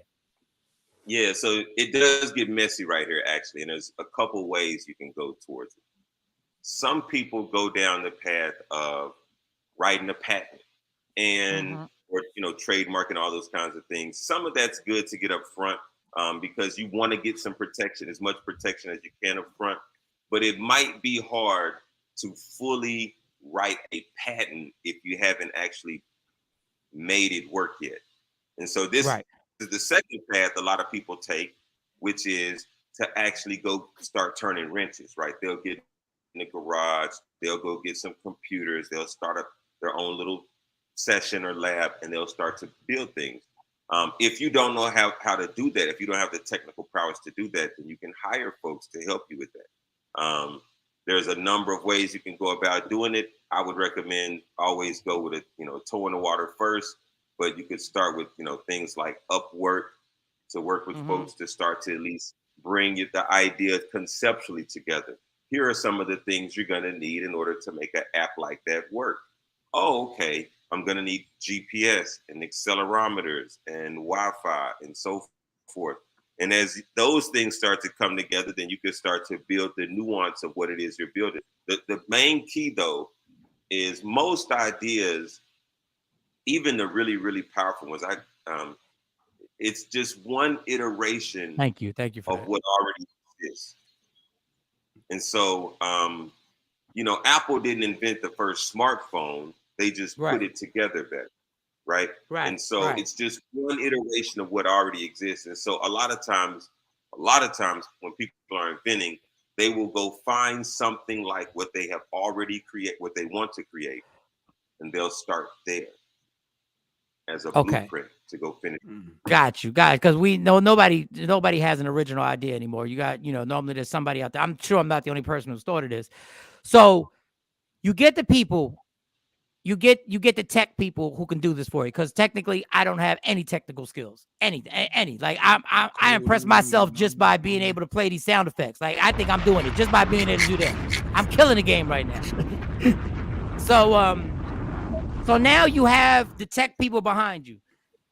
Do you look for an investor? How do you, is there money that has to be raised? And how do you go about raising this money to actually make this incredible pass that ass app turn into a real thing? I'm going to just be able to say I was there when. So, all right. So okay. If you want to make the Pass the Cars app a reality. No, it's pass that ass. Pass that ass. Face of the group, man. You got it. All right. Okay. So if you want to make that a reality, starting with somebody who has something similar and then building from there is probably your shortcut to getting there. Once you have created this thing, though, once you have it, there's two ways to go. There's one way, small business. People create their own app. They try to go to market and sell it themselves. Well, that's not a bad idea. If you can get any sales, any amount of revenue, that's going to help for what the other option is, which is going to go get investors. How do you do that? Typically, you go to incubators, and you can Google online, but there are investor incubators, which help to nurture that ground zero idea into something that might be scalable. Often those groups help you and they don't take money. They don't take equity from you. Oh, wow. Usually, not all the time, right? Everybody has their own value proposition. But some incubators will help you to bring it at least a little bit more forward so that it can be a little bit more scalable and have a chance to make it into seed funding rounds A, B, C, D, etc. And so it's just stair-stepping your way and hitting certain milestones that prove your idea isn't just a hobby, it's something viable and feasible that the public wants. And as you continue to prove that, you get more and more funding. Put things in perspective. Amazon was unprofitable for 10 years. So always hold it against yourself just because you don't hit around running. Now, are there companies, because I'm lazy, okay? Like the only time I'm not lazy is when it comes to doing this show, and sometimes I'm lazy here too. And I'm not lazy about comedy. Okay, sometimes I'm lazy about comedy too. Are there companies that pay money for just strictly incredible app ideas that you're not going to see you're not going to see the money at the end, but they will hit you with, hey, here's $50,000. We love your idea. We're going to take it from you. You got to sign over the rights. Are there companies that do that? Well, maybe at one point there was, but things have changed a lot. Shit. Yeah. So if you bring an idea to me, and let's say you have this epic idea, and you bring it to me, and I'm a global whatever, some big app company or whatever. I have more lawyers than you have developers. Damn. I could just tie you up in court. Wow. Damn. A lot of that happens. I'm just telling you, it happens. So. Yeah. So I wouldn't go that route. What I recommend though, if you have an idea, try to get, if you have an idea, try to get some traction with it, some popularity, some interest. You want to make some noise on your own. That way, when you knock on anyone's door, you're not asking for something. You're coming with an exchange. You have a product that is valuable with a track record that proves it, and you're coming for an exchange that for their investment, you have a potential high return on investment that they might be interested in.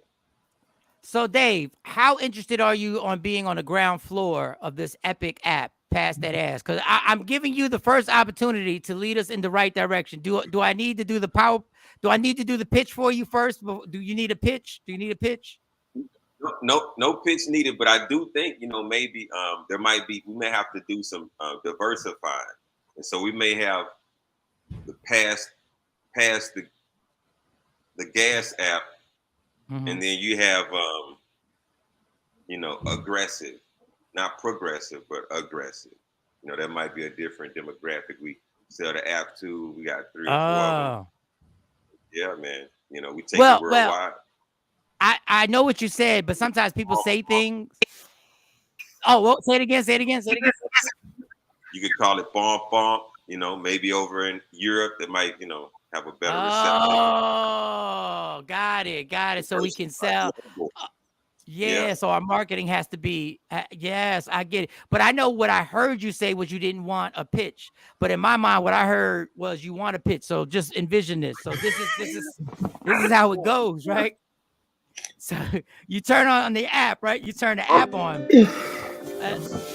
and the music comes on, and the road is swerving, and you see your car as it's swerving, right? And then all of a sudden the road comes into focus, bam! And whatever road you on, now you see the road, and now a car drives by the screen, bam! And now the make of your car and your driver name, like it could be anything. Like I'm coming for you. It could be coming for you 1212, and then it starts going. Then all of a sudden, every time you pass somebody, you hear the sound effect.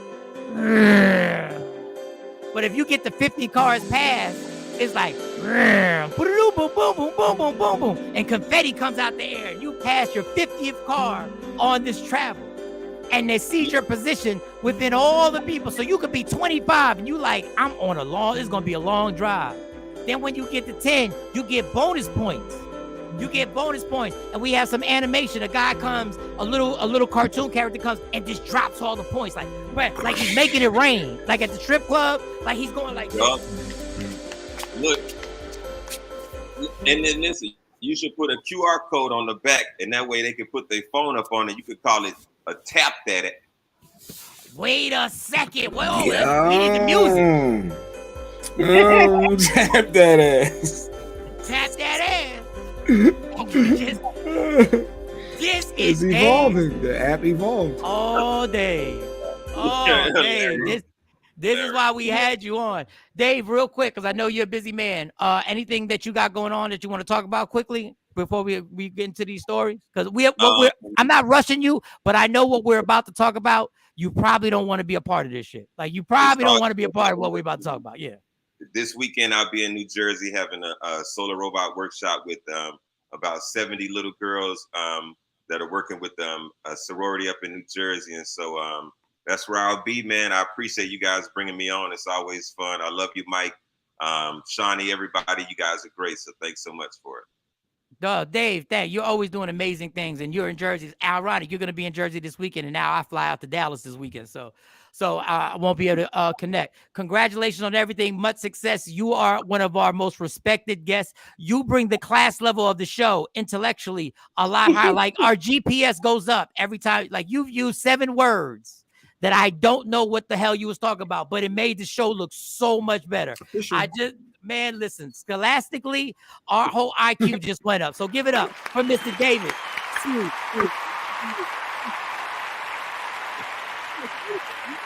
you later, man. Yes. Rita just said excellent guest. When's the last time we had somebody comment on our guest and say we had an excellent guest? When have we had that happen, y'all? When have we had that happen? Is that an excellent guest? He did entertain you, and he did drop a lot of knowledge. Yeah. Did you see the chair he was sitting in? He got like a $3,000 podcast chair. Did you see that? Look what I'm sitting in. Look the fuck I'm sitting. A dining room table. This motherfucker got a chair that he can probably drive to the store and shop at Davidson. I love it. All right, one more. I want to see how much. I know Jay Black is kicked up about this.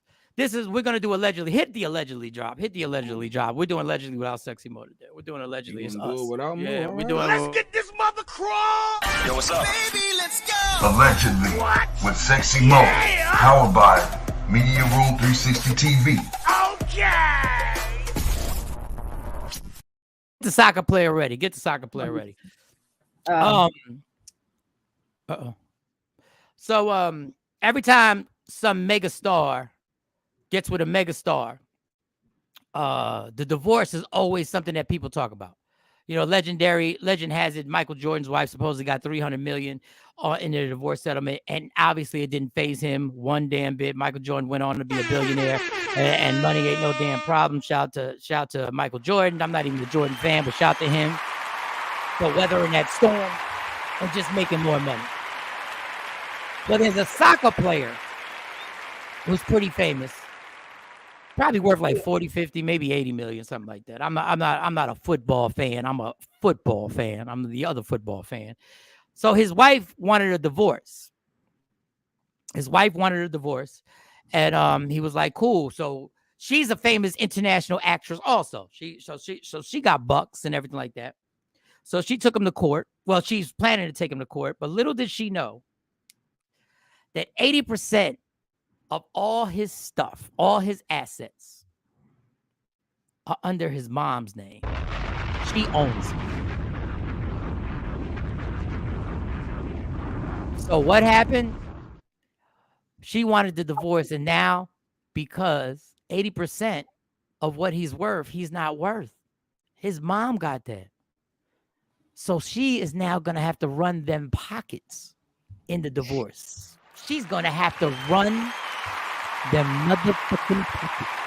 You thought it was sweet? You thought it was all good. Here it is right here. Player registers all assets in mother's name. His wife asked for half his fortune in divorce. Discovery, he has nothing. Surprise! Random Rick. In honor of Random Rick. Gotcha, bitch.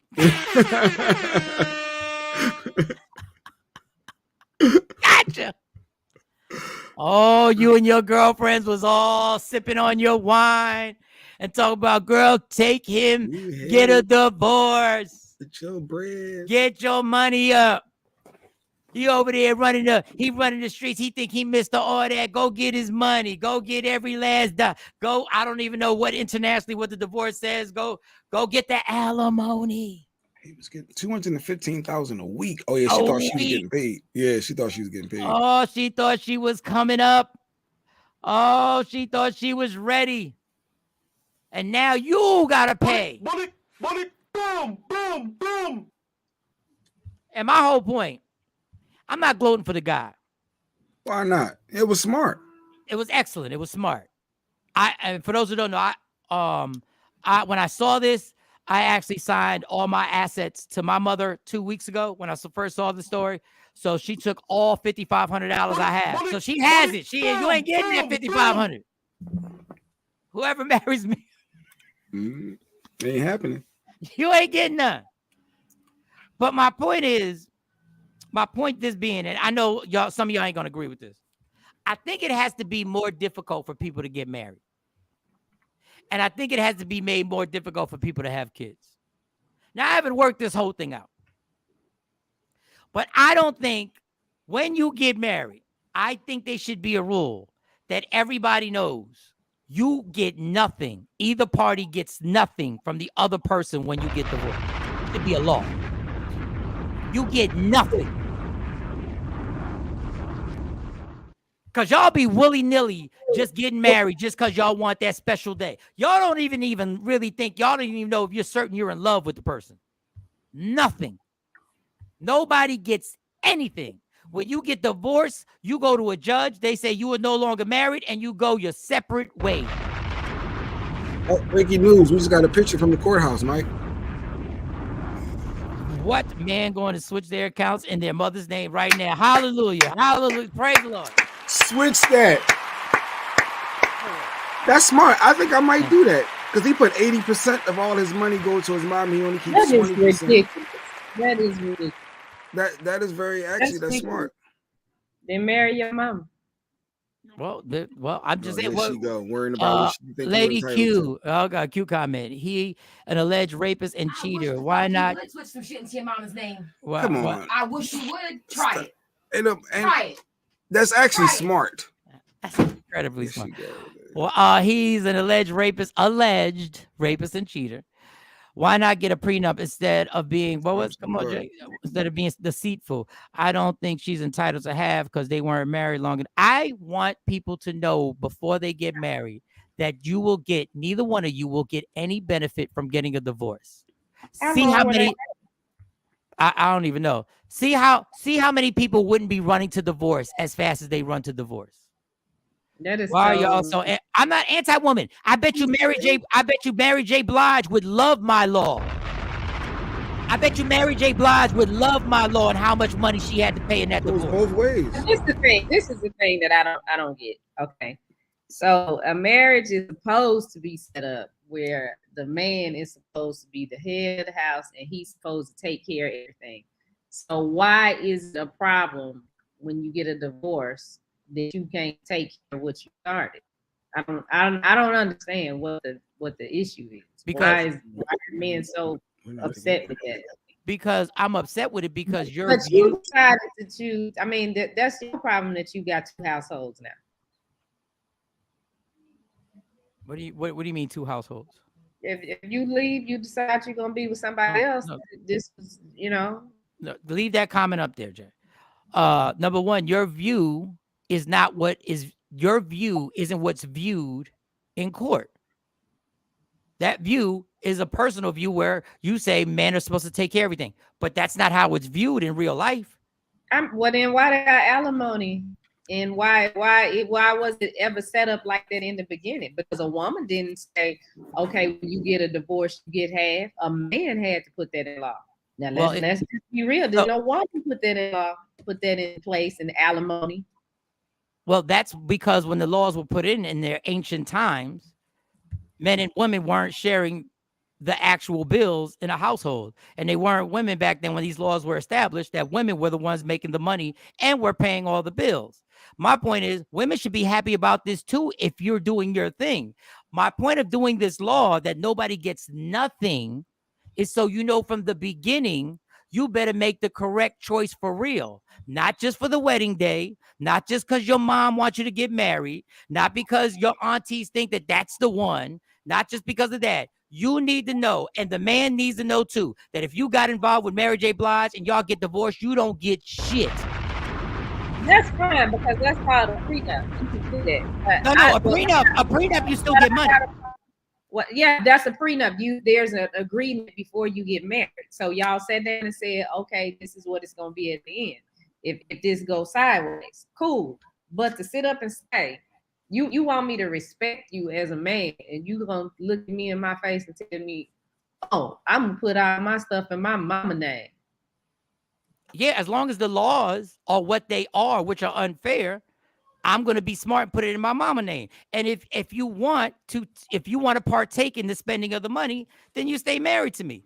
But this is why Lady Q said the prenup. No, you get nothing. And you know that from the door. So you better make the right decision when you marry somebody. And when you say till death do us part, you better mean it. Both parties better mean it, because you should not profit off a divorce at all. That's the problem. That's why 51% of these marriages end in divorce, because people look at it as a business. And even with the prenup, they'll be like, I marry him because he said if we get divorced, I get $5 million.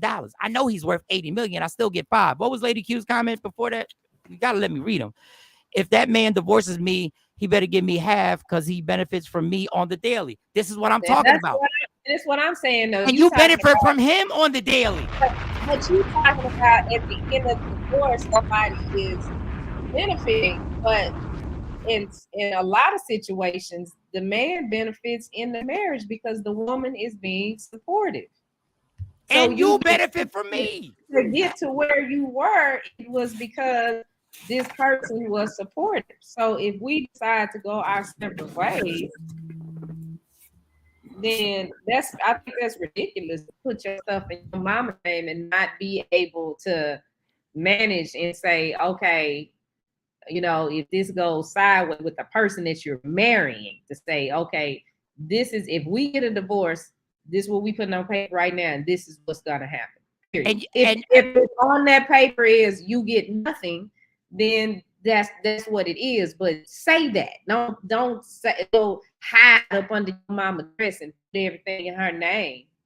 It's called a tax shelter. It ain't. See, this is what you do. This is what you do. When somebody does something business savvy, you try and attack their manhood. We don't care that you're attacking my manhood. It's a business savvy proposition, and what I did was businessly smart because she's rich. Well, then don't say that marriage is not a business if you're gonna start out handling the marriage like a business. Don't get mad when the woman want to treat it like a business. If you want to treat it like a relationship between two people, then that's how you have to go into it. Not with these secrets. And because when you marry somebody, you marry them. I think mama and daddy and sisters and brothers and aunties and uncles. Well, this is why these two. So handle it like a relationship. If you treat it like a business, then that's how. If you start out like a business, then that's what it's gonna be. Well, what I'm saying is that's why my law will take the business out of it, because you don't need no lawyers. Nobody gets anything. Nobody gets it. The only thing that is split, they get nothing. I make plenty of money and my husband still pays all the bills. That is why this is what he feels his duty is. And Shawnee knows firsthand how we get down. And I respect that. I respect it. Why y'all together? Why y'all together? Why y'all together? I respect that entire thing. Why y'all together? I don't understand how women want this both ways. This man should take care of everything, no matter what. But we equal. Well, obviously we not. In some form or fashion, we not. On that same note, I saw this story too. Comedian Country Wayne pays all the bills for his baby moms despite them dating other men. Well, God bless him. That's his option. Yeah, he paying her bills or the stuff that's gonna benefit the kids? All bills for all his baby moms despite them dating other men. That's all we can go by the headlines.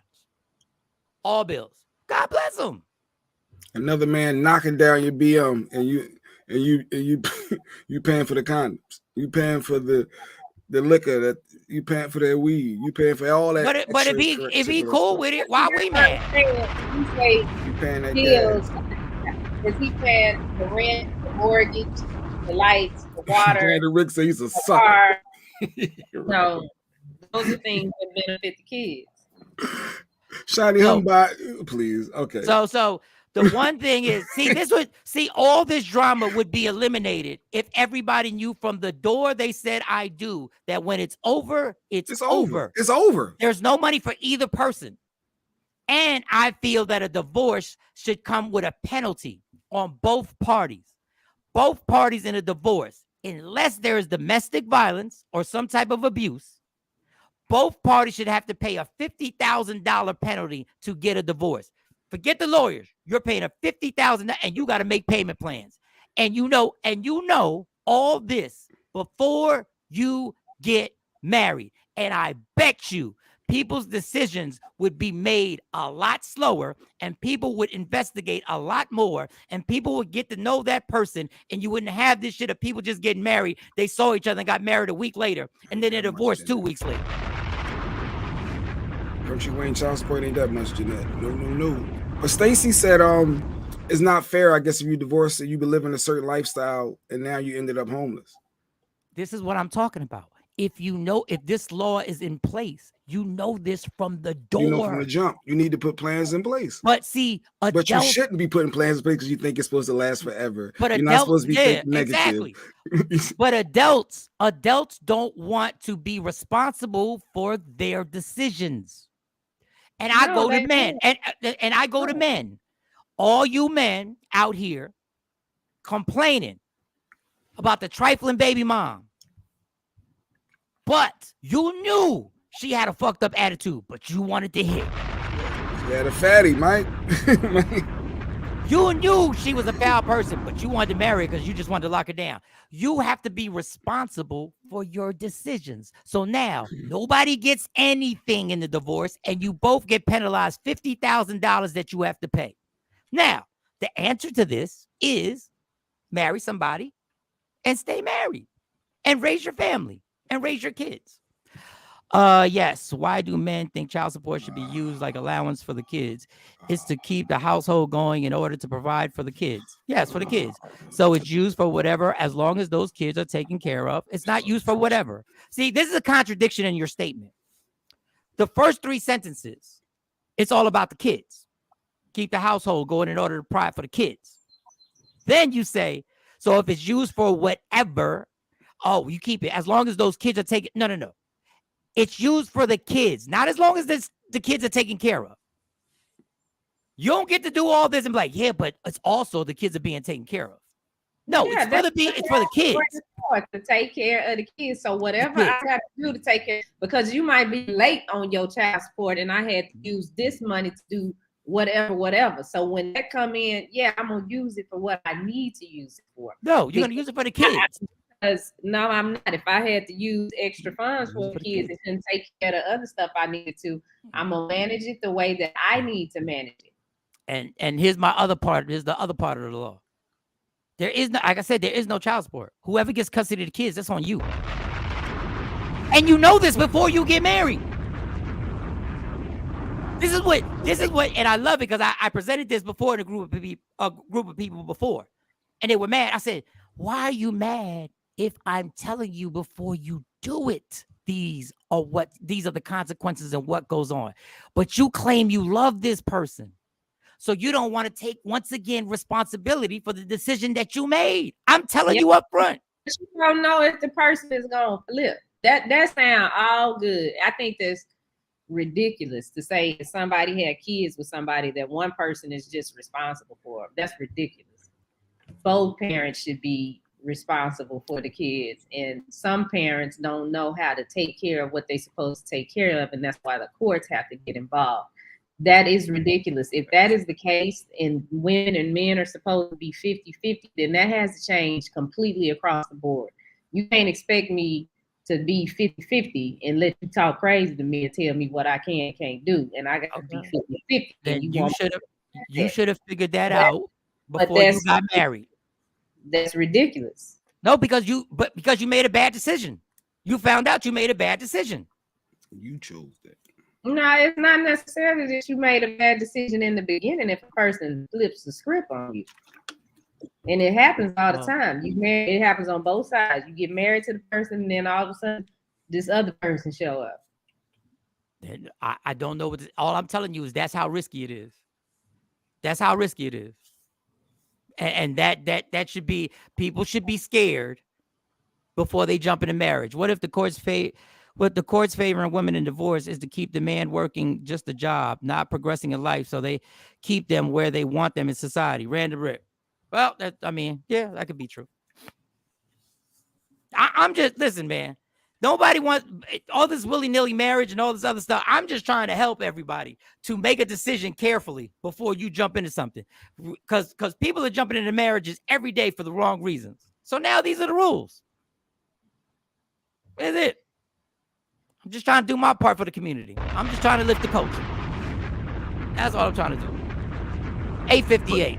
Go ahead, but Jay. I guess you got to do your money. If you're going to put it in your mama name, something like that, you should do it before marriage. Because I'm thinking about that. Because am I wrong for that? If I do it after we get married, I guess you got to do it before you get married, technically. So you got to do it prior to marriage. You're really wrong if you do it after y'all get married, because that's some, again, you handling the relationship like a business and not a relationship. Because whoever you're with, you should be able to have a conversation with them, and you should be able to put stuff in place. So I mean, that's messed up. Okay, so Shawnee, to your point earlier, just a few seconds ago, you said, what if another person shows up and they flip? And then you realize the other person comes and you go like, now I'm putting my money all with my mom. Is it okay then? Again, if the person flips, you're in a relationship. You in a relationship. So if you gonna handle it like a relationship, you got to handle it like a relationship. Is that gonna be a tough conversation to have with this person that has flipped and changed and started doing stuff that they said they would never do? Yes, but you have to have the conversation. And based on how that conversation goes, then you got to make a decision. But it shouldn't just be, I'm gonna go behind your back because we done fell out or something happened, and I just decide I'm gonna go behind your back and change all this stuff. So we in a relationship and we married. We married. If the person flips and during the conversation says, you can leave if you want, I'm taking all your shit. You okay? Then it's okay for you to put in your mom's name? At that point, y'all are talking, so you can say, no, you're not, that ain't gonna happen. Yeah, okay, but you can't tell her that you're gonna put in your mom's name because she might file for divorce before you get all the paperwork done. So you still got to go behind the person's back. Yeah, I mean, you file too. What do you mean? It's it's gonna be whoever gets to the courthouse. Exactly. So you can't tell the person. Because if you go to the courthouse before her and you rush it and your paperwork ain't right, the money's still in your name. So you got to go behind the back. This is why, if everybody knows from the beginning that nobody gets anything, this is not a problem. But what is your definition of an Lady Q said, I married an unemployed man. I think it's safe to say I didn't marry him for money. No, I agree. I agree with that. I'll give a round of applause for that. And then she said, and then Tashambi said, well, I guess she said underemployed. I don't know what underemployed. Well, you want to know what the definition of unemployed is. Is he making money? Underemployed. No, she married me in between from losing a Hot 97 gig, making all that money and to trying to own unemployment, trying to figure out life. But she knew I work. I had a hustler mentality. I'm not going to stay down. So Lady Q, it's females out there that know that somebody is not going to just be, Mike is not going to be down long. Like if Mike is working at UPS, trust it ain't gonna last long. So just certain people's work ethic, and that they're going to do something more in life. They're not just going to stay unemployed and have all y'all homeless. Well, you think that, but then people change. That's my point. So it's like if it's a relationship, and I know that, like she took it, Lady Q took a chance on you because, I mean, that's who you were and what, but that could all change. You could have fell into some deep depression and never came out. So you wouldn't have took a chance. So Shani, you wouldn't have took a chance with somebody like that? That ain't what I said. That's not what I'm saying. What I'm saying to you is she took a chance. So for you to be, and I'm not necessarily saying you, I'm using it in general. In general. Mm-hmm. When I say this. So for somebody to be like, oh, I'm gonna go put all my stuff in my mama name. Well, it started out with this person, whether it's the male or female, taking a chance on you. So why would you go do that behind their back and not treat it like a relationship? Well, why would you be that deceitful? Now, this interesting dialogue between Jay Black and Shawnee would all be prevented. I'm right. I'm absolutely right. My idea works. It makes people research the person and learn the person at the highest level. It just does. But you don't know. That's my point. Like, you don't know. You can do all the research you want on me. And you're right. That does not mean that in 6 months something ticks and I become a different person. So then y'all should live together for 2 years. After 2 years, it can happen. Okay. People are forever evolving and changing. That's what it is. What do you normally say when you research everything to the fullest and then it doesn't turn out right? You say to yourself, I did everything I could. I exhausted all options. It's not on me, but I know what the rule is. I know, but I promise you people wouldn't get married as fast. You need to run for governor. Thank you. I think I need people to just stay married though, Mike, and just be separated. Because they do that now without money. So. Oh, at least, mate, I need to be a governor. All right, y'all. This has been a great show. Shout out to David C. Williams. We got some other stuff we're going to touch on. Tomorrow I put a star. You will never get what somebody said to me in an official capacity. And I'm going to tell you the story tomorrow. You'll never guess what was said to me. Thursday. I'll be here Thursday. Bro. Oh, and Jay won't be here tomorrow. He'll be here Thursday. I think Mo may have had a problem. I don't know with internet. Mo always got a problem. I don't know. Oh, let me stop. Surviving Jay Black. Let me stop. I can't say stuff like that because then I'm the bad guy when I call things out. When she can't show up for work. You want to say on a very top 2 morning night show in Philly, running the freaking city, and my main piece of intern that I need with certain insight and doing gossip stories and just not showing up because traffic was crazy. Because our internet was down. What the internet got to do with your car, Mo? But anyway, I'm wrong. I'm the bad guy. We have to put that in the notes. We also have to get a therapist because we have to have a breakthrough between Mo. I forgot to email her later. I'll email her today. We got to get a breakthrough between Mo. And what we have to do is we're going to put a timer on Mo and Jay Black. So you're going to each get like 2 minutes to spit what you got to spit. And then the next person gets 2 minutes. And then the therapist chimes in. I was a good mentor. And then we good motivator. I did. I inspired. I did all that good stuff, and she done ungrateful because I held her accountable. Who? What? But anyway, this is what Mo's saying. All right, y'all. We're going to get out of here. Tomorrow we'll be rocking out. Thank you to everybody who joined in. Thank you for everybody who did their homework and all that other stuff. Also, if you ever have a comment, if you ever have an opinion on anything we said on the show, just call 972-833-1919. 972-833-1919. We will play your comments no matter if they're favorable or unfavorable. All right, y'all. Just play that. Don't forget, May 20th is the reprom. May 20th at the Warehouse in Fort Worth.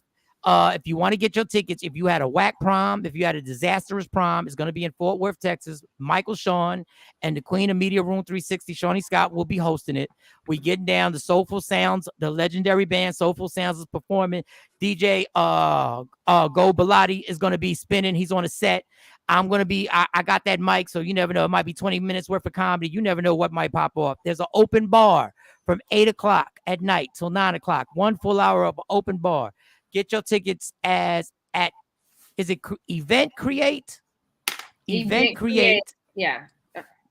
It's at eventcreate.com/E/reprom23.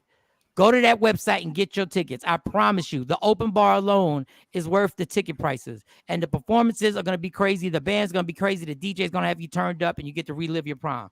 In closing, love me for who I am, not who you want me to be, because I can never be that. And understand there's only one thing in life that's guaranteed. It will end. So enjoy every minute, every second. You fight for everything, likes and views and parking spots. Fight for your happiness and never let anyone take it from you. Michael Shawn, Jay Black, Shawnee Scott, Sexy Mo.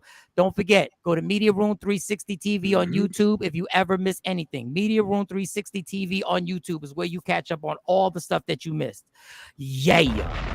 Michael Shawn and the Takeover Legends, where the truth hurts, but also makes you laugh. Baby, tap in.